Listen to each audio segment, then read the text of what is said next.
Again, good afternoon po sa lahat, brothers and sisters in the Lord Jesus Christ. Good afternoon po.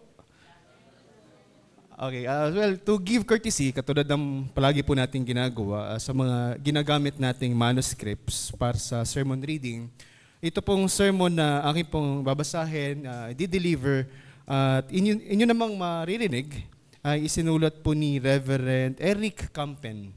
So si Eric Campen, siya po ay pastor from Canadian Reformed Church or CanRC.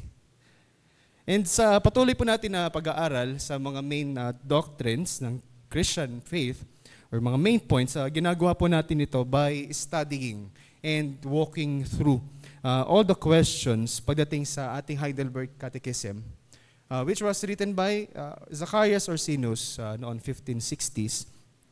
And kami naman po na mga nagtuturo po dito sa pulpit is ginagawa po namin ito sa pamamagitan ng sermon reading para po kaming tour guide as we walk through this Heidelberg Catechism. And well, yung ginagawa po ito, hindi lang para i-highlight yung lahat ng mga interesting details sa kung ano yung dapat nating tingnan o aralin. And kasama rin po dito yung patuloy na pagpapaalala or reminder sa bawat isa tungkol sa bigger picture. And ano po yun? Which is the whole counsel of God. And ang importante po dito, mga kapatid, it is only because by keeping in mind about the bigger picture or keeping in mind the whole counsel of God, yung mga details ay tunay na nag-stand out as we understand the main points of Christian doctrine. And kaya nandoon yung patuloy natin na pagtuturo and pagpapaalala sa bawat isa sa mga kailangan nating matutunan about Christian faith. At sa topic na pag-usapan po natin ngayon, which is about the preaching of the gospel and Christian church discipline, kailangan po natin i-keep in mind na ito po ay parte ng large section ng Heidelberg Catechism, and still, it is still under the heading of deliverance. So, sin and misery part 1, deliverance, gratitude. O yung guilt, grace, gratitude, pero nasa part tayo ng deliverance pa rin, or ng grace. Well, in fact, ito yung concluding part of this section. Kung makikita niyo po, as you walk along kanina. And this suggests na it might even be the climax. Paano po nasabi? And paano natin masasabi na ito po ay climax? It is because through preaching and discipline that the Lord tells us kung saan tayo personally with each of us in terms of our deliverance or salvation. Maaari din po nating sabihin na through the preaching and discipline, binibigyan tayo ng Panginoon ng way na malaman natin consciously and personally whether we are saved or not. And to work this all out, as I explained, I proclaim to you this afternoon that through the preaching and discipline of the church, we learn whether we are saved or not. So, makita po natin ito by considering number 1, preaching, and number 2, discipline. So, ito lang po yung ating mga sermon points this Vesper service. With the whole premise na binanggit ko po kanina sa theme, overall theme ng ating sermon, para pong bold statement na sabihin na malalaman natin kung tayo ay ligtas na o hindi. Di ba po? And ultimately, hindi pa ba ito something na Diyos lamang ang nakakaalam? Well, we could get into a big theological discussion and indeed mapunta na yes, only the Lord knows exclusively and hindi natin malalaman. Pero yung ganoong conclusion, however, is needed to be expounded more.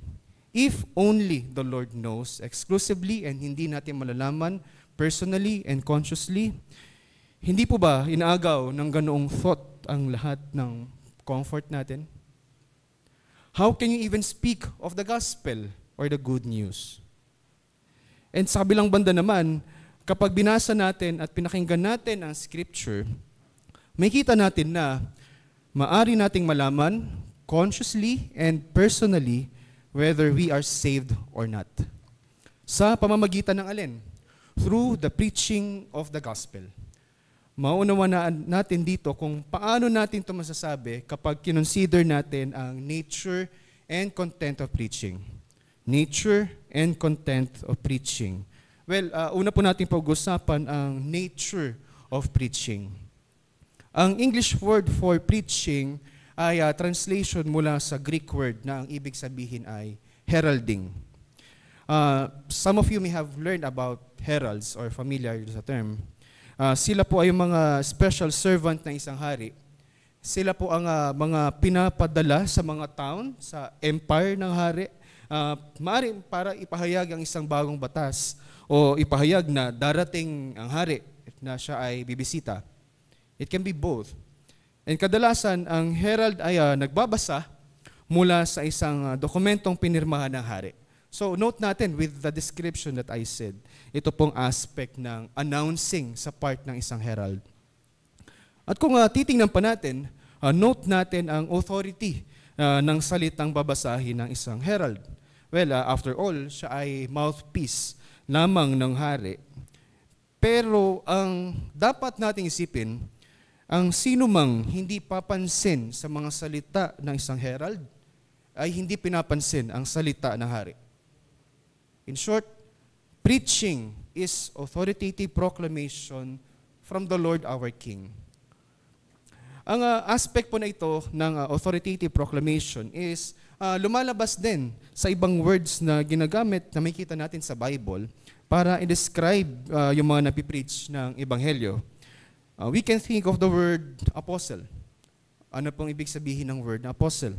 So ibig sabihin po ng word ay one who is sent. Someone na pinadala, ibig sabihin. And sa 2 Corinthians 5, dinidescribe ni Paul ang kanyang sarili as ambassador of God.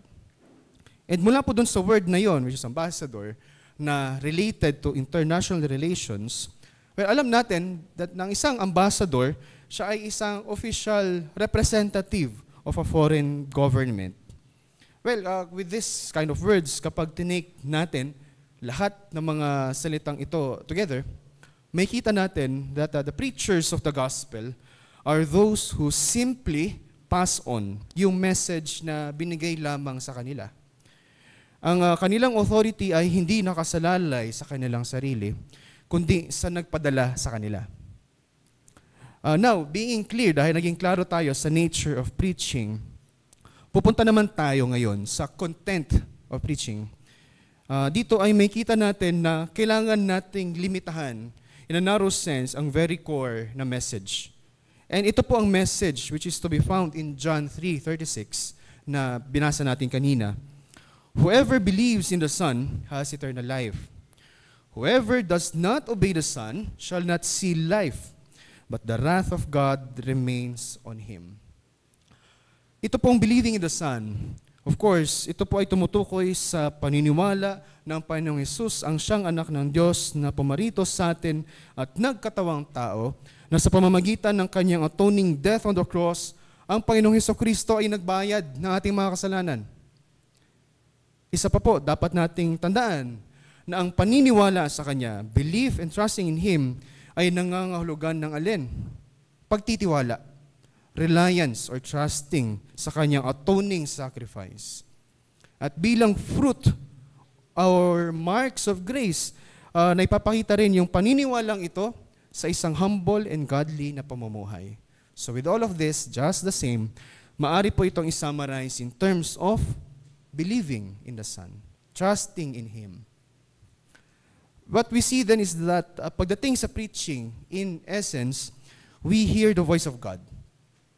It is as if God says, believe in the Son and you have life. The kingdom is open. And sa kabilang banda naman, He also says, if you do not believe, you are under condemnation. And para gamitin yung words from Psalm 122, ang Diyos ay nakaupo sa isang throne of judgment. Well, may kita natin dito ang tremendous comfort and at the same time warning in this. As you can see, parehas na comfort and warning. Kung may magtatanong sa atin, how do you know you are saved? Makakasagot tayo, God told me. At kung sabihin man ng kausap natin na, sige, patunayan mo sa akin. Ang tanging masasabi natin, come along Sunday, listen to the preacher, God's ambassador. He tells me every Sunday again, in one way or another, that those who believe in the Son have eternal life. I believe, so I have eternal life. That is God's promise. We can say that. So, wala pong need, and I don't mean na ito po ay quiet, inner voice, hindi po yun ang ibig sabihin. But, there is a loud voice of God through His servants preaching and heralding what? His word. It's always His word. At the same time, huwag din po natin kalimutan yung flip side naman, na ang mga unbeliever ay under condemnation. Hindi po need na maghintay for someone to appear at heaven's gate para sa information na yon. If someone does not believe, o kaya siya ay isang hypocrite, hindi natin dapat expect for that someone to be at heaven's gate and be let into that kingdom. Ang message ay klaro po, mga kapatid. The wrath of God rests on those who do not believe. Let us take this into heart. Para sa isang nananampalataya sa Panginoong Hesukristo, nandun po ang comfort. Maaring sabihin ng isang believer, I know I am saved. Narinig ko na sabihin yun ng preacher in the name of God. At para naman sa hindi nananampalataya, nandun naman ang warning. You are under condemnation. The preacher says that in the name of God. Wala pong anumang mysterious or secretive about this. Lahat po yun ay plain and simple. So, to know what God thinks about you, to know your salvation status, listen to what you hear through the preaching. Just as we can know through the preaching na aking po in-explain kanina, whether or not we are saved, yun din po ay malalaman natin through discipline. So, dadako naman tayo sa ating second point. Kapag pinag-usapan po natin ang discipline, dapat po nating malaman to in the narrow sense. Again, and I'm talking about correction or even punishment. Pinag-usapan po natin ito just the same na kapag may isang magulang na dapat disiplinahin ang kanilang anak, well, alam natin what it means na mapagsabihan, na ma-admonish and to be punished in one way or another. Itong sense ay lumalabas clearly sa passage na nakalista under this question and answer sa Heidelberg Catechism, sa key passage which is also reflected most extensively sa ating Catechism answer. Makita po natin sa binasa natin kanina, Matthew 18:15-20. And let me read that for you again. Matthew 18:15-20. If your brother sins against you, go and tell him his fault between you and him alone. If he listens to you, you have gained your brother. If he does not listen, take one or two others along with you, that every charge may be established by the evidence of 2 or 3 witnesses. If he refuses to listen to them, tell it to the church. And if he refuses to listen even to the church, let him be to you as a Gentile and a tax collector. Truly I say to you, whatever you bind on earth shall be bound in heaven, and whatever you loose on earth shall be loosed in heaven. Again, I say to you, if 2 of you agree on earth about anything they ask, it will be done for them by my Father in heaven. For where 2 or 3 are gathered in my name, there am I among them. Kapag tinignan po natin maigi ang passage, marirealize natin that it is more restricted in its talk of discipline kumpara sa makikita natin sa question and answer 85. Tumutukoy po ang passage when dealing with someone who has sinned against you personally. Perhaps someone has offended you. And yung catechism takes it a step further. Kung ating obserbahan, well, applying ito into any kind of wrong na ginawa ng sino man. And we have to keep in mind yung kabuuan ng Scripture as it speaks about, number 1, the believers being members of one body. So we have to understand it na ito po ay merong communal in its application. And number 2, with the need to look after each other and sa pagtulong natin sa bawat isa. Ito po ang proper deduction with this. At sa salita ng ating Panginoon in this passage, pinaparating po nito sa atin yung obligation to speak to one another. Kapag nakita natin ang ating kapatid denying the faith either by their doctrine or lifestyle, we cannot brush it off and sabihin na lang na, that's not my business. Hindi po. Mga kapatid, it is our business. Tayo po ay tinawag to be our brother's keeper. Concretely, ibig sabihin po nito, no, na if you work with fellow believers and you know, kapag may isang brother or sister na siya ay namumuhay sa isang unchristian life, for example, by the language that they use, you must say something. Maaari tayong magsalita. At totoo po ito even sa work setting and totoo rin po ito even sa play settings. Kung mayroon mang behavior na inappropriate for a Christian, that will dishonor God and His church. At meron pong necessity to speak up. Kung isipin po natin maigi, marami sa mga lifestyle issue sa likod ng church communities like drunkenness, or premarital sex. Lahat po yun ay nangyayari, di dahil wala nakakaalam. But dahil ang mga nakakaalam, they remain to be silent. Well, ang isang preacher ay maaaring magbigay, lalo dito sa pulpit nito, na kami magbibigay ng warning against the sins in general. But bilang mga members, tayo pong lahat, maaari tayo mag-warn para sa isa't isa, specifically, as we know each other. And at the same time, ito pong obligation to address sin ay hindi limited sa mga kilala lamang natin personally at sa mga nakikita natin doing what is wrong. But bilang members of the body of Christ, merong mutual obligation. For example, kung hindi natin nakikita ang isang individual or family in the local church for a while, walang reason na hindi natin kukumustahin ng tao. Perhaps ma-discover na meron siyang sickness. Then we can visit to encourage. Maaari din naman nating malaman na merong other problem na mag-lead sa atin na bisitahin out of brotherly concern para i-admonish. So with this, Christ wants us to have our eyes open para maari nating alagaan at tulungan ng bawat isa. And furthermore, we should note dito na hindi lang unchristian life ang dapat nating address, but kasama na rin pati unchristian doctrine. Tandaan po natin, hindi ito case na you can believe what you want as long as your life is okay. Hindi po ganoon.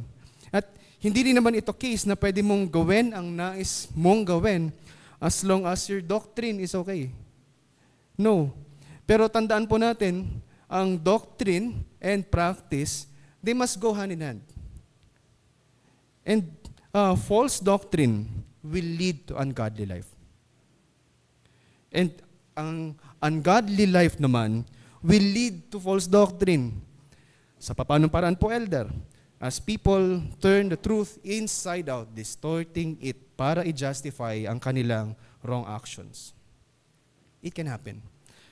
Sa patuloy po natin pag-uusap tungkol what I talk about mutual responsibility, importante po, of course, na maalala ang mga salita ng Panginoong Jesus about the log naman or beam in your own eye and the speck in the eye of someone else na may kita po natin sa Matthew 7. Sa kabilang banda naman, as I talk about it, ito pong salita ng Panginoon hindi naman nagka-cancel dun sa kanyang call for mutual admonition. Pino-point out lang po ng Panginoon sa atin na we should not be hypocritical naman. At kung palalawigin pa, pwede po natin maisip yung mga salita ni Paul from Galatians 6 na maging gentle kapag tayo ay nagbibigay ng admonition. At kung hindi po ganoon ang ating gawi, we easily fall into the sin of pride. Ang mga salita ng Panginoong Jesus sa Matthew 18 ay nagpapakita na ang aim ng kanyang instruction was to win the brother or sister. How? Paano? by nipping sin in the bud at this early stage, level 1. At kung hindi man ma-approve successful, ito naman po ay nagiging official church matter. At kapag naman ang mga admonition ng mga elder ay ma-prove to be unsuccessful and someone did not repent, the eventual conclusion will be excommunication. Ang ibig sabihin po nun, the church will make an official judgment declaring that someone who used to be a brother or sister, a fellow member of Christ and His church, is no longer to be considered a Christian. The church may have to say, at one point you belonged, but now you belong no longer. Mga batid, take note po natin kung paano binigay ng Panginoong Hesus sa church yung authority na sabihin sa sino man, yes, this is heavy, na you don't belong anymore, you have lost your share in Christ. So considering na binigay ng Panginoong Hesus itong authority to the church, malalaman natin dito na kailangan natin itong i-take seriously. If the church has to tell us, dahil sa iyong Christian doctrine or life, you are now out of the kingdom, that is exactly how it is. Hindi po ito tyranny. This is not tyranny, but what is bound on earth is bound in heaven. And of course, merong ulit flip side. When the church says to the repentant sinner, your sins are forgiven, you are again a member of Christ and His church, then that is exactly how it is. Ang point lang is, our Lord Jesus has basically made the church as the administration center of His kingdom. Well, tayo po kasi ay namumuhay sa panahon kung saan mayroong little understanding and even appreciation dito sa role of the church. People like to talk about invisible church, right? And instead of truly understanding what it means, and this is a good doctrine. Pero ang napupunta lang is that sa mga cliches, the church has no address, the church has nothing to say in your life, na doon lang tayo sa nice and convenient. You can do whatever you want. Kaya ang nangyayari, they will brush off anything na sinasabi ng local church through the preaching, and especially in terms of Christian discipline. So, we should have another look sa ating pong binasa kanina sa Matthew 18:15-20, and even sa 1 Corinthians 5:3-5. But let me read to you 1 Corinthians 5:3-5. 1 Corinthians 5, verse 3, For though absent in body, I am present in spirit, and as if present, I have already pronounced judgment on the one who did such a thing. When you are assembled in the name of the Lord Jesus, and my spirit is present, with the power of the Lord Jesus, you are to deliver this man to Satan for the destruction of the flesh, so that his spirit may be saved in the day of the Lord. With this, point lang is, Paul wrote two very concrete churches. Yung discipline is exercised by every concrete churches.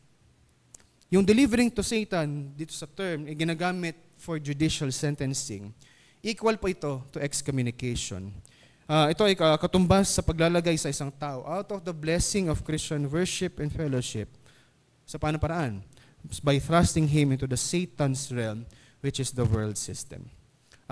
Further, para sa isang tao naman who will ignore the discipline of the church, will come up against a big surprise sa pintuan ng langit kapag narinig niyang sabihin ni Kristo, you don't belong, and I told you so, every time the elders came to your place and called you to repentance. You have made a big mistake, an eternal mistake, when you ignored them. When you ignore them, you ignore me, because I sent them and I was with them.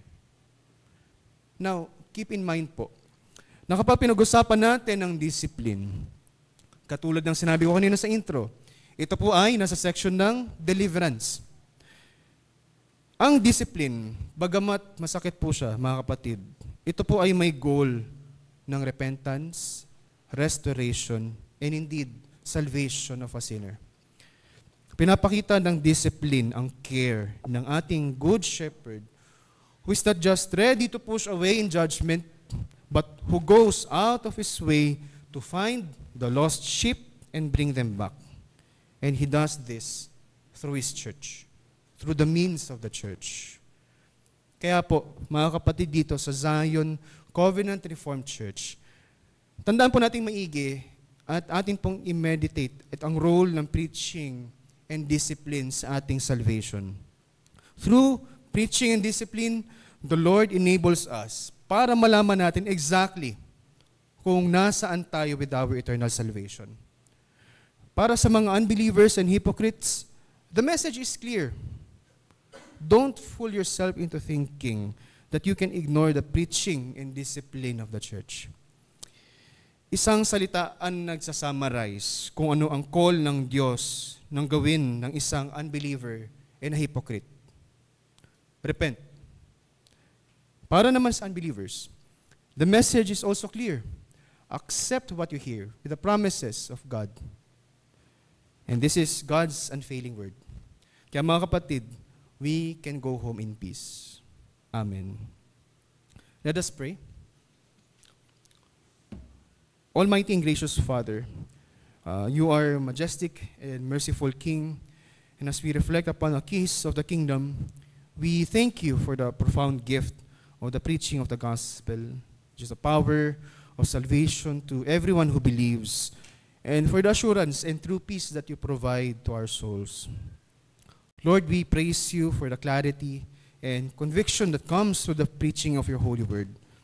We ask that you would bless our ears to hear and our hearts to receive the truth of your gospel. And may this help your people, strengthening our faith and our love for Christ and hope in your promises. May your word convict us, O Lord, encourage us, and lead us in the paths of righteousness for your name's sake. And Father, we also acknowledge the importance of Christian discipline in our lives and within our local church. We thank you for the loving correction and guidance that keeps us aligned with your holy will to be found in your word. Help us to be humble and receptive to admonishment, understanding that it is a sign of your fatherly love and care. And grant us, Lord, the grace to continuously repent of our sins and to walk in obedience, which is the grateful response to your saving grace. We also pray for those with unrepentant hearts, asking that your Spirit would work mightily to bring them to a place of genuine reform and reconciliation to you through Christ our Lord. And may your church demonstrate your grace and truth, exercising discipline with wisdom and compassion, always seeking restoration and unity in Christ. So Lord, you assure us of our place in your kingdom, not by our own merits, but by the perfect and finished work of your Son, our Lord Jesus Christ. Let this assurance allow us to live faithfully for your glory. And may your Spirit illuminate our eyes to see your truth, our ears to hear your voice, and our hearts to know your love. And we pray all these things in the name of our Lord and Savior, our Lord Jesus Christ. Amen.